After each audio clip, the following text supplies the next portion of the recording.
Hello beautiful soul! Welcome back to my channel. This is my Ami from Japan, kabayan. Sagittarius, this reading is for you, May 24 to 30.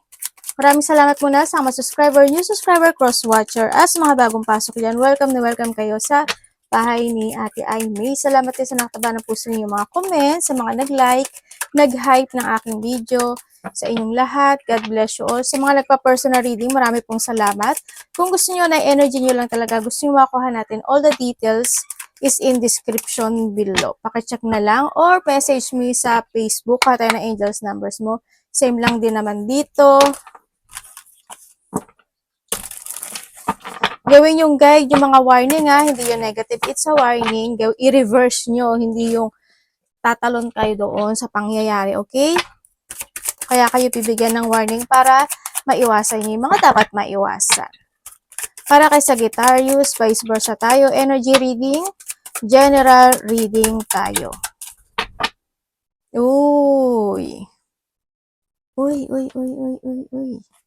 Okay, Sagittarius, meron kang 16, 23, 27, 34, 1, Gemini, Sagittarius, Libra, Virgo, yan. Okay, Sagittarius. Andito ka sa sitwasyon mo na may mga dinidesire ka na sitwasyon, ano?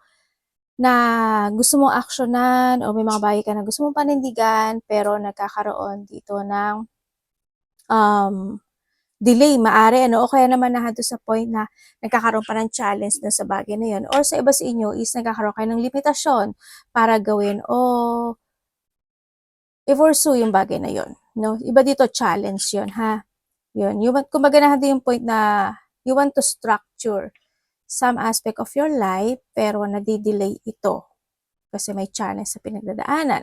Pwedeng related siya sa mga papers and documents o sa mga bagay na gusto mo mag-success. Handun din yung point na may mga bagay ka na iniisip na gusto mong baguhin, gusto mong i-transform, kumbaga, may mga bagay ka na iniisip na gusto mong mag-success doon sa sitwasyon or gusto mong maging stable yung bagay na yon. Yun, nakikita ko sa iba sa inyo. Makaka-receive ka ng communication, news, message daw sa... In what way po?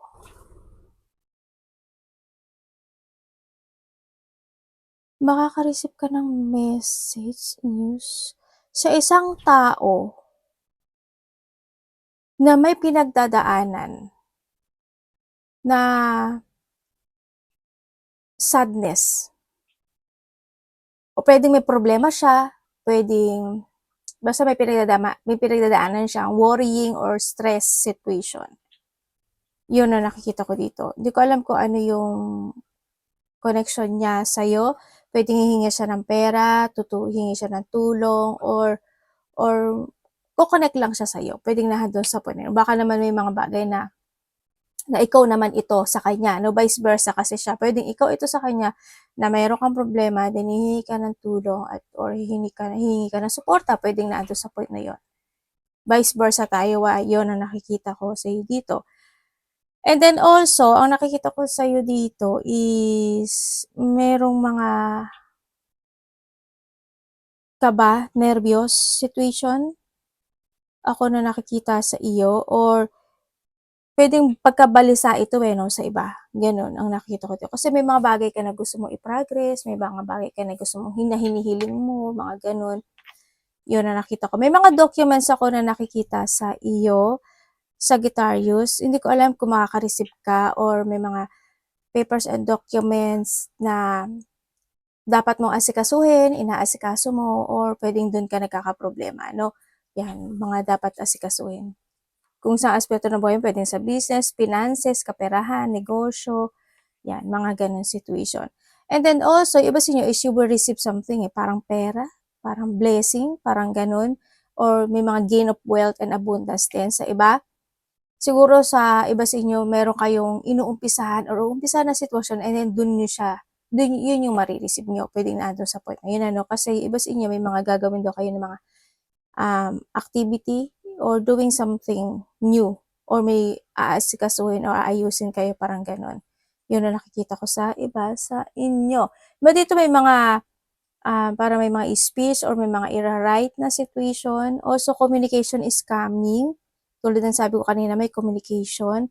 Mag-ingat ka na lang, kasi losing something valuable sa iba sa inyo. Sa iba naman sa inyo is may pagnanakaw.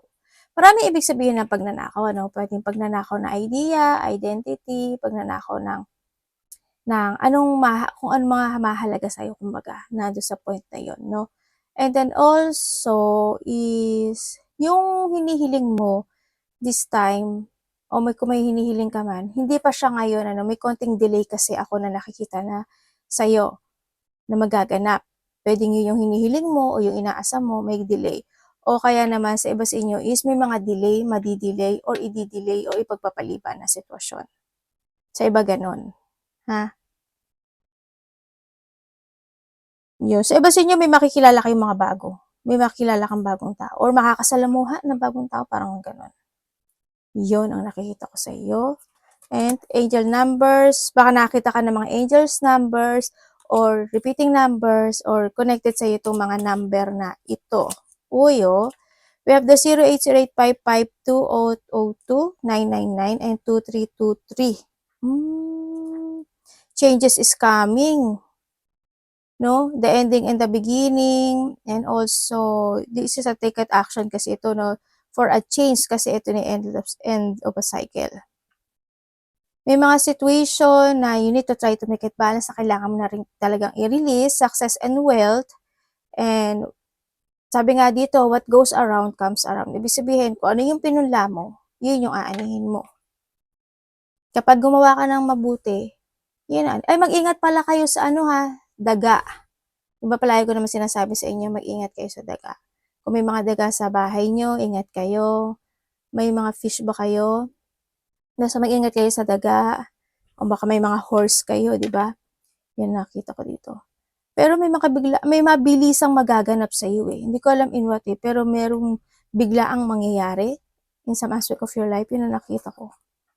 Sana man walang bigla, wag naman, siguro bigla ang blessing, pwedeng sa iba, or bigla ang, sana wag yung bigla ang paggastos, Kaya pag-isipan nyo maigi kasi, di ba meron din tayo nakita na perong may losing situation, o kaya yung mga ma-disorganize ka, pwedeng ganun. Mag-ingat ka lang palagi.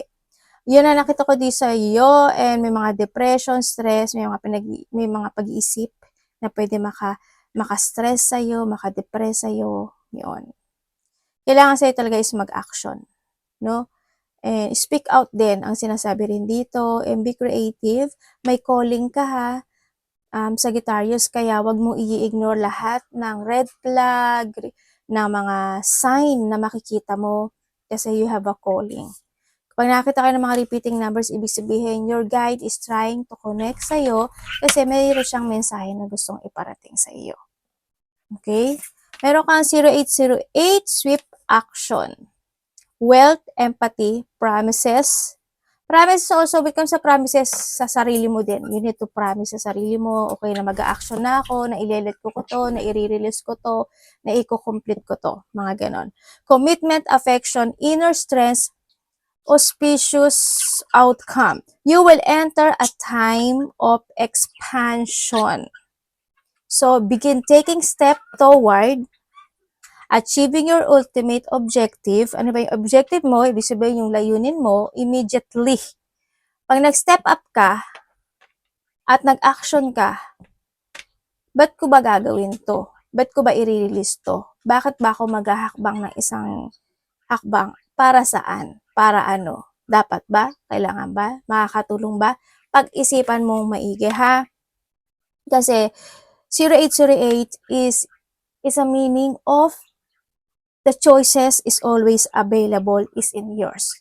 It's depende lang yan sa iyo. Kung gusto mo magstay or you want to go. Okay? And finances will miraculously improve. Uy, may blessing nga. Di ba sabi ko sa'yo, there's a gain of wealth and abundance, or either mabilisan ito, or either kasi dalawa yun eh. Either mabilisan paglabas, or either blessing na marireceive mo na mabilis. Mga ganon. And somebody has their mindset on you. Oy, may nag-iisip sa'yo. Kung sino man yan. Your energy. Something need to change, no?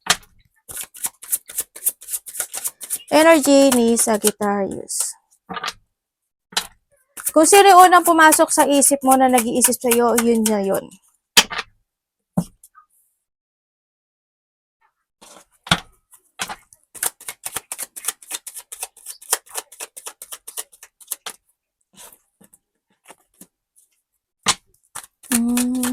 Energy mo. We have the sun, no? 6-6. Okay. Okay, energy mo. Ang energy na nakukuha ko sa'yo dito is, nandun ka sa sitwasyon mo na you try to make it balance any situation into your life this time, ano? Kaya halimbawa, mga iniinom, kinakain, pakipag-communicate sa mga taong nasa paligid mo, ganyan. Nandun ka sa point na yun, ano? Sa nakikita ko sa iyo dito. Andito rin yung point na parang nafe-feeling stuck ka. Hindi ko alam kung bakit ka nafe-feeling stuck in some aspect of your life. Siguro may mga sitwasyon ka na naiisip and then nakakapagpapastuck sa'yo doon. Pwede na doon sa point na yun. O kaya naman, sa iba naman sa inyo is you feeling bored. Wala ba kayong ginagawa? Okay ba kayo? Yan, baka makakaramdam ka na yung feeling bored, baka naboboard ka na sa kausap mo, naboboard ka na sa trabaho mo, naboboard ka sa wala kang ginagawa. Pwedeng na doon sa point na yun. But still, andun pa rin naman yung happiness. Andun pa rin na umaasa ka pa rin. O andun pa rin yung hope no, in some aspect of your life. Ang energy rin na nakikita ko sa'yo dito is nahandun yung on and off action situation. Hindi ko alam kung bakit. Siguro, minsan gagawin, hindi gagawin, a-action, hindi a-action, basta on and off action. And then also, magkakaroon ka daw ng mga self-questioning. No? O siguro, it comes sa mind mo, ang daming magiging question. Yan, magkakaroon ng mga self-questioning in life. Or pwede rin naman na doon sa point na meron kang makakausap na tao na makakaramdam ka sa kanya ng dissatisfaction. Pwedeng nandun sa point na yan. Pwedeng makakausap or makaka-receive ka ng news or may ko-connect sa'yo, ganyan. Na makaka-ano ka ng dissatisfaction, makakaramdam ka. Yun. Parating sa iyo. Pwede rin naman sa mga actions mo and movement mo, ganyan. Parating kay Sagittarius.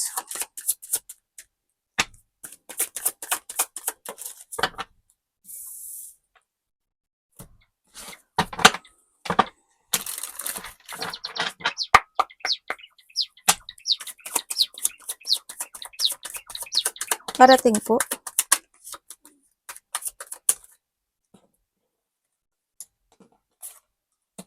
Okay.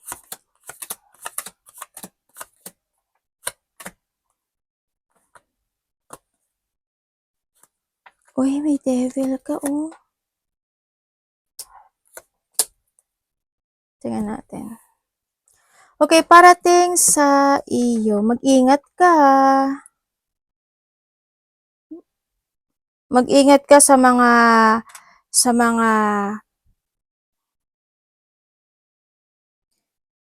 mag-ingat ka sa isang babae.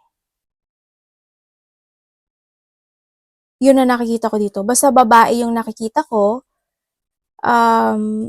Medyo ano siya, medyo bad kasi yung energy niya, but you need to be aware. No, maging aware ka daw sa isang babae. Maaari itong babae na to is may dark thought pagdating sa'yo, sa nakikita ko siya dito. O kaya naman yung iba sa inyo is mag-ingat kayo sa mga bagong makikilala o mga idea nyo o kaya yung mga darating na opportunity sa'yo. Mag-ingat ka. Hanggat maaari, try to evaluate yung mga sitwasyon, no? Kasi pwedeng maging cause iyon ng problema or ika-burden mo, ika-struggle mo, or basta magiging hindi siya maganda. Negative kasi yung nakita ko. And also, ang parating sa iyo, kung mga night shift o kaya naman kulang kayo sa tulog, o kaya may mga iniisip kayo, o kaya naman maaga ka nagigising, o kaya late ka na natutulog is magbawi na lang kayo by the next day, no? Sa iba sa inyo. May mga tension na hindi pa natatapos, na may nakikita ko dito na bullying. And also, ang nakikita ko rin dito is, yung iba sa inyo kasi na parang may mga, hindi ko alam kung may insomnia ka ba or may mga migraine kayo, siguro minsan nagma-migraine ka o kaya naman is may mga sitwasyon na nahahata ka pa ng nakaraan. Maaring napo-focus ka sa nakaraan, parang ganun. Yun ang nakikita ko sa'yo dito. Sa iba sa inyo is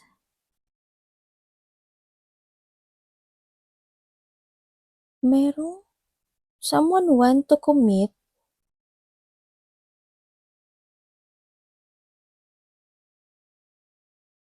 May taong makikipag-commit sa'yo, connected ang pere. Yun ang sabi dito. Hindi ko alam kung bibigyan ka ba niya ng pera or sa iba sa inyo maaaring bibigyan ka niya ng pera or tutulungan ka niya, magbibigay siya ng blessing or sa iba dito pwedeng magkakaroon kayo ng connection nitong tao na 'to na noon pa kayo nagkakaroon ng struggle nito. Pwede din kasi ito sa kasamaan sa trabaho. Halimbawa, nagkaroon kayo ng struggle sa trabaho, pwedeng maulit 'yon o kaya is yung ko-connect sa'yo yoon. Maulit man siya or hindi pero magkakaroon ulit kayo ng connection nung tao na yon. O kaya is hindi man siya sa trabaho, pwede rin kasi siya sa taong nasa paligid mo na magkakaroon muli kayo ng connection nito. Tao sa nakaraan or taong nagkaroon kayo ng connection dati na muling kayong magkakaroon ng connection nito. Yun ang nakikita ko dito ha. And then also is may mga anxiety and frustration kasi ako na nakikita sa'yo. Yun, makakaramdam ka ng ganun. Sa iba naman sa inyo is pwedeng may ko-connect sa'yo na yung tao na yun may pinagdadaanan na anxiety or stress or meron siya pinagdadaanan. Baka hihingi siya, may tao kasi ako nakikita na hihingi siya ng suporta pagdating sa'yo or ikaw sa kanya. May support ako nakikita. Ang devil na naman nakakadalawa ka na. Aba, bakit kaya? Tingnan ko nga, pareho. Mag-ingat ka sa mga taong kasama mo. Sa mga taong nakakausap mo, sa mga taong kaibigan mo man yan. Mag-ingat ka, promise.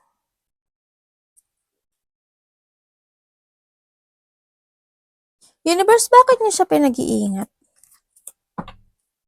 Ano yung devil dito? Ayun, lumabas na. May nag-aano daw sa'yo, may nagliling lang. May nagsisinungaling. Sabi sa inyo, may nagsisinungaling. May manipulative, nagsisinungaling, nangliling lang, mangliling lang, o may pangliling lang. Sa iba naman sa inyo, nai-stagnant kayo kasi may mga gusto kayong gawin sa buhay nyo, may mga gusto kayong aksyonan, gusto nyo i-pursue, gusto nyo, you need to speak out, gusto mo umpisahan, simulang muli, mga ganon, nai-stuck kayo. Yun ang nakita ko. Ang sinasabi dito is, kung may mga bagay daw na ganon, is kailangan mo na mag-desisyon or kailangan mo talaga ng clarity kung gusto mo bang i-pursue yun or kung may mga bagay na dapat nang itama, aksyonan, mga ganon.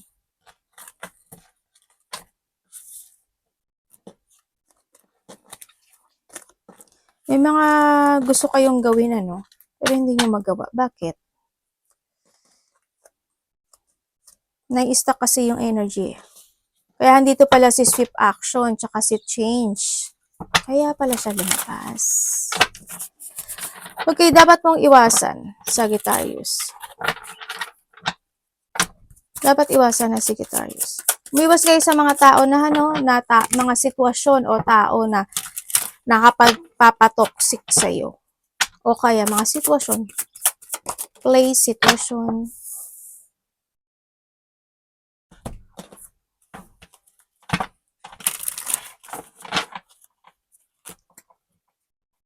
Dapat mong iwasan.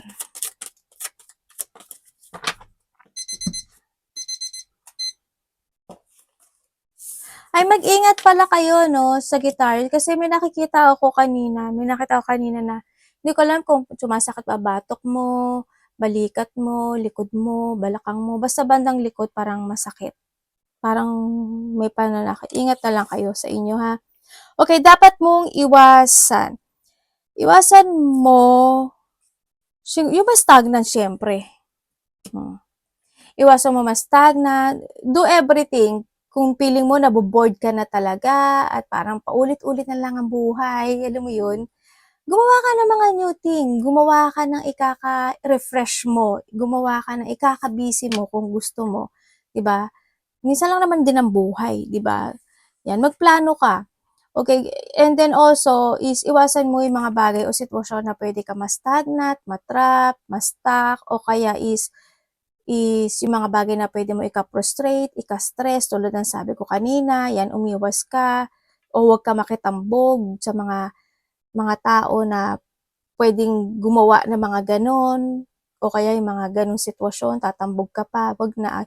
Kumbaga tatambog, ano ba tatambog? Tatalon doon sa sitwasyon na yun, no? Yun, huwag ka na maki-join, kumbaga, no? Umiwas ka doon sa sitwasyon. Tandaan mo palagi, the choices is always available is in yours, no? Kung gusto mo magpa-trap, magpa-stack, o ayaw mo mag-change at ayaw mo mag-action, it's up to you. Energy mo naman yan, di ba?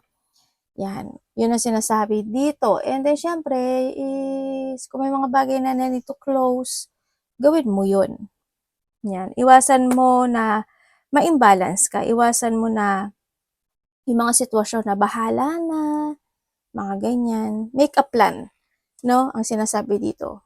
Magplano ka.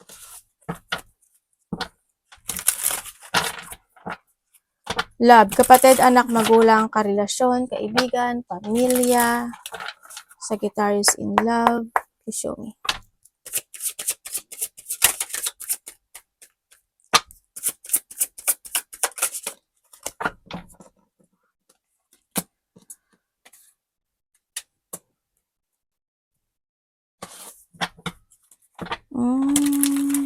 Okay. Love po ni Sagittarius.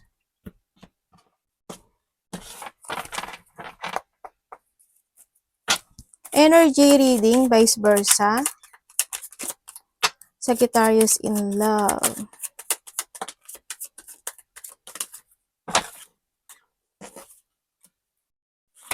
Punado.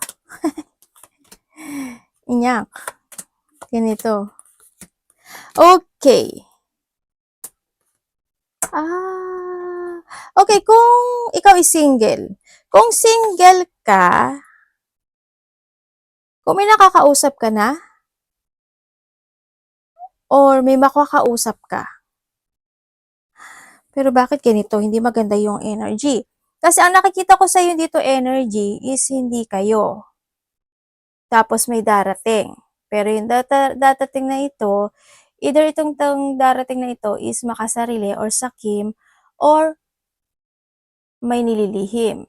No? Ang nakikita ko dito. Pero ang sinasabi kasi dito is you need to be aware.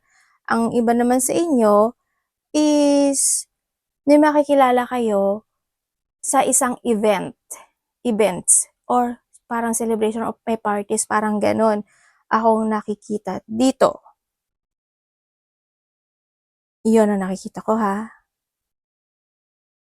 Pero, may pagbabagong mangyayari naman. Well, kung ano naman yun, ha, yung kuhanin mo lang yung sa'yo doon. Kung kayo naman is nagkahiwalay nito tao, oo, nagkahiwalay na kayo. Nagkaroon ng paghihiwalay, dahil din sa iba dito, di sa third party, sa iba naman dito, is mas pinili ng isa yung sarili niya. Diba? Kung sinabi niya na mas pinili niya yung sarili niya, sa tingin ko, nagkaroon na rin naman siya ng interest sa iba. Ganun na nakita ko. Pero kung titingnan ko dito, gusto niya pa rin ng getting together, or maybe itong taon na to is napag-uusapan kayo. Napag-uusapan kanya sa mga kakilala niya, ganun. Pero dito gusto niya magkaroon ng pagsasaayos. Yun ang nakikita ko, And then also, kung kayo naman is may third-party relationship, aware ka naman na may third-party relationship, kahit alam mo na nasasaktan ka, andun yung pain.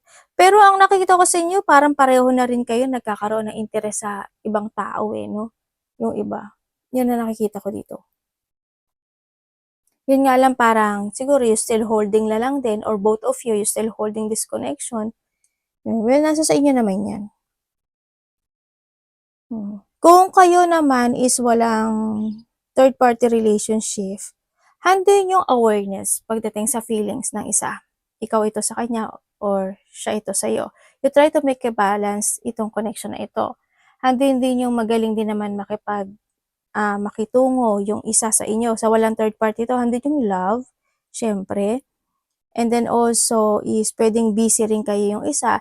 Yun nga lang may mga time daw na darating na hindi kayo magsa-same page eh. Yun ang sinasabi dito. May mga time na hindi kayo magsa-same page, may nakikita naman ako mga pagpaplano. Ang isa sa inyo is kinakailangan ata ng self-care, hindi ko alam, or kailangan niya ng atensyon. Yun ang nakikita ko dito. And then also, malalim din mag-isip yung isa sa inyo. Andun yung point na parang merong pinupursige or tinatyaga. Kasi yung isa sa inyo, they willing to keep fighting when it comes in this connection. Nandun yung point na yun. Kumbaga, is parang ipaglalaban ka niya. Mahirap man o hindi, handi yung paglaban. Ang nakita ko sa connection din na ito is parang may isinasaayos. Hindi ko alam in what way eh. Pero may need ayusin or may isasaayos. O may inaayos. Parang ganun. Yun ang nakikita ko ah. Sa part mo o sa part niya or in this connection. May mga ganong sitwasyon.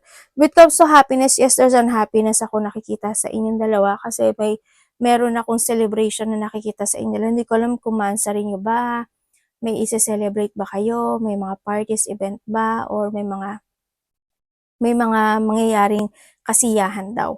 Sa mga walang ano to ha, third party. Yun ang nakikita ko. Tingnan natin yung ano.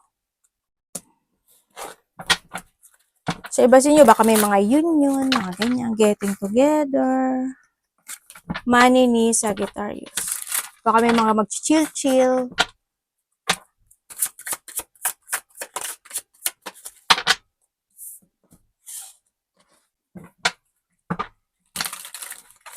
Money po ni Sagittarius.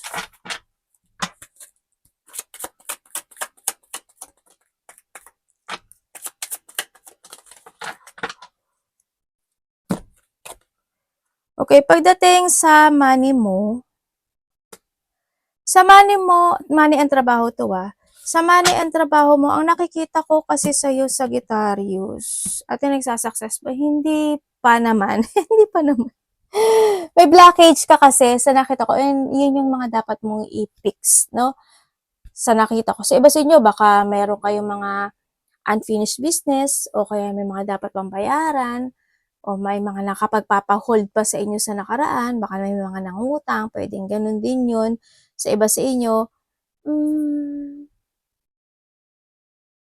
sa iba naman mahigpit naman kayo, mahigpit naman ng kapit, no? Kumbaga, doon din naman yung paghihigpit ng iba sa inyo, pero ang nakikita ko, or kinakailangan nyo mahigpit, kasi ang nakikita ko kasi dito, medyo magkakasaroon ka ng struggle. Hindi ko alam bakit, pero may mga struggle. Pwede rin kasi halimbawa yung trabaho mo o yung business mo o is nagiging matumal, kaya nagkaka-struggle. May mga struggle situation din kasi ako. May mga sitwasyon na pwedeng magkaroon ka ng mga uncontrolled situation. Kaya hanggat maaari, i-manage mo ng maigi yung kaperahan mo. Yun ang sinasabi dito. Kung may mga bagay na talaga na need to take it action to change or mga i-let go or i-cut, gawin mo. Kumbaga, pag-isipan mo talagang maigi. You need to use your head when making a decision making, no? Yun ang nakikita ko dito. Kung may mga bagay na need to fix it. Kumbaga, alisin mo yung mga pwede makapag-distract sa'yo. Pwede rin sa iba sa inyo, kung sa trabaho ito, baka magkaroon kayo ng mga complicated or conflict situation, kaya masabaan mo yung pasensya mo. Meron din ako nakikita dito na medyo pasaway, ano? Baka naman minsan ikaw pasaway ka rin, di ba? Yun. And then, ingatan nyo lang, huwag kayo maging careless o pabaya din, no?